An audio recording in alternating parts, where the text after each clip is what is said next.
नमस्कार, स्वराज एक्सप्रेस में आप सभी का बहुत स्वागत है। मैं हूं आपके साथ प्रियंका गुप्ता। बुलेटिन की शुरुआत करेंगे। ग्वालियर के लक्ष्मीबाई राष्ट्रीय शारीरिक शिक्षक विश्वविद्यालय में सैकड़ों छात्र छात्राएं फूड पॉइजनिंग का शिकार हो गए हैं। सभी को इलाज के लिए अस्पताल में भर्ती कराया गया है। जानकारी मुताबिक लंच के बाद अचानक छात्रों की तबीयत खराब हो गई। हालत खराब होने पर करीब 100 छात्रों को इलाज के लिए भर्ती कराया गया है, जिनमें से 25 छात्रों की हालत गंभीर बताई जा रही है।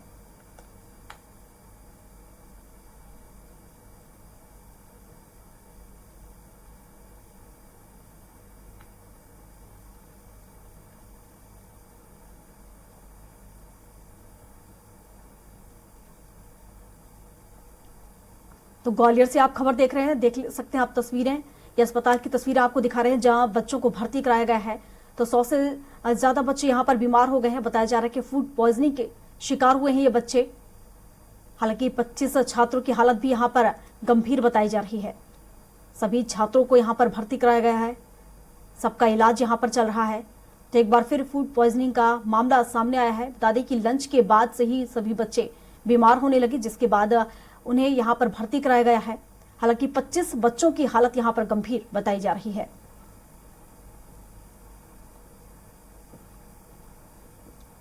और इस पर विस्तार से जानकारी के साथ विनोद शर्मा हमारे साथ फोन लाइन पर जुड़ चुके हैं। तो विनोद का रुख कर लेते हैं। विनोद, एक बार फिर देखा जाए तो फूड पॉइजनिंग का मामला सामने आया है, जहां बताया जा रहा है कि इस स्कूल में 100 से ज्यादा बच्चे हैं जो बीमार हो गए हैं यहां पर लंच के बाद से। क्या कुछ अपडेट इसको लेकर?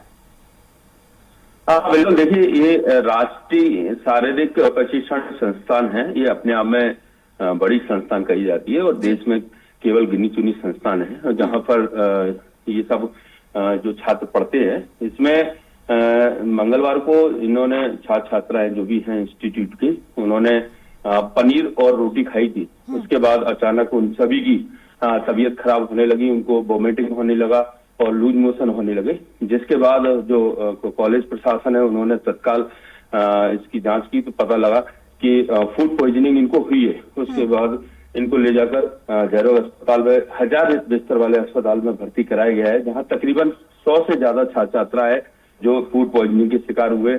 इनमें से 25 लोगों की हालत चिंताजनक है, ऐसा बताया जा रहा है, क्योंकि उनको ज्यादा परेशानी हो रही है। उनको लूज मोशन और वोमिटिंग उनकी रात भर रुकी नहीं है, तो उनके लिए अतिरिक्त जो उपचार है आईसीयू, उसमें भर्ती कराया गया है। इससे पहले 2015 में एक छात्र की इसी तरह से खाना खाते समय आहार नली में चावल फंस जाने के कारण उसकी एक छात्र की मौत भी हुई थी। उसके बाद जो भी खाना बनाया जाता है उसको पहले टेस्ट किया जाता था जो छात्रों को देने से पहले, क्योंकि अधिकतर यहाँ जो खिलाड़ी तैयार होते हैं इस पर प्रशिक्षण संस्था में, और ये केंद्र सरकार द्वारा संचालित होता है। लिहाजा इस बार कैसे चूक हो गई, इतनी बड़ी संख्या में छात्र छात्राएं किस तरह से बीमार हो गई, इस बात की पूरी जांच की जाएगी। जांच के बाद ही साफ हो पाएगा कि आखिर कहाँ चूक हुई। खाने में या तो बनाते समय कुछ गिरा है या फिर कुछ और वजह है जिसके चलते छात्र छात्राओं को फूड पॉइजनिंग हुई है। लेकिन उनके जो प्रशासनिक अधिकारी हैं उनका साफ तौर पर कहना है कि सभी तरह की जो सुविधाएं है जो उनके लिए छात्र छात्राओं के लिए बोल दी गई है। अस्पताल में किसी तरह से कोई परेशानी नहीं होगी और साथ ही जांच के आदेश दिए गए हैं। एक बड़ा मामला है कि इतनी बड़ी संख्या में जहां हाइजीनिक किचन रहती है लोगों की और वहां पर सब कुछ साफ सफाई के साथ होता है। अगर किसी ग्रामीण क्षेत्र देहात में भंडारा या कोई अन्य चीज खाने से फूड पॉइजनिंग होती है तो वो समझा जा सकता है कि वहाँ किस तरह से खाना तैयार होता है। लेकिन यहाँ पर पूरी तरीके से हाइजीनिक तौर पर खाना तैयार होता है और देश विदेश के छात्र छात्राएं इसमें पढ़ने के लिए आते हैं, अपनी तैयारी करने के लिए आते हैं। अगर इस बीच इस तरह की इतनी बड़ी लापरवाही हुई है तो ये अपने आप में एक गंभीर मामला है और इसको लेकर जांच के निर्देश दिए गए हैं। जांच में जो भी दोषी होगा उसके खिलाफ सख्त कार्रवाई की जाएगी। जी बिल्कुल विनोद, और जैसा कि 25 लोगों की हालत जो गंभीर है, अगर उनकी स्थिति की बात करें तो फिलहाल उनकी हालत कैसी है? देखिए, उनकी भी स्थिति बाकी के जो 25 लोग हैं वो तो हैं गंभीर, लेकिन बाकी के जो लोग हैं उनको भी फूड पॉइजनिंग तो हुई, रात भर वो भी परेशान रहे, लेकिन उनकी हालत में धीरे धीरे सुधार आ रहा है और ऐसा बताया जा रहा है कि खतरे में कोई नहीं है।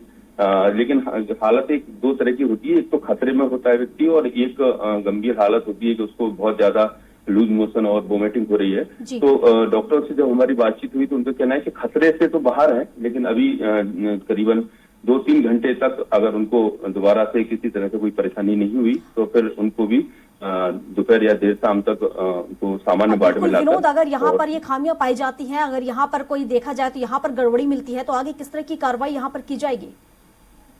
देखिए बड़ी कार्रवाई होगी, क्योंकि शारीरिक शिक्षा देश में खासा पहचान रखता है और ये LNIP है जो कि एशिया में इसका एक अलग ही नाम है। और देश विदेश के जब छात्र छात्राएं यहाँ पढ़ने आते हैं तो विश्वास के साथ उनके परिजन यहाँ पर उनको भेजते हैं कि सब कुछ ठीक होगा। उनका बड़ा कैंपस है, उसी कैंपस में ही रहते हैं, बाहर भी नहीं आते वो। तो अगर खामियां पाई जाती हैं तो सीधे जो खाना बनाने वाले हैं, पहले तो ये पता लगाया जाएगा कि आखिर वजह क्या है, क्या खाना बनाने वालों से चूक हुई है या फिर किसी तरह से ऐसा कोई खाद्य पदार्थ उनके खाने में आ गया जो बाहर से लेकर आए थे और उसमें कुछ जहरीला कोई चीज हो या इस तरह से कोई चीज हो जिससे फूड पॉइजनिंग हुई हो।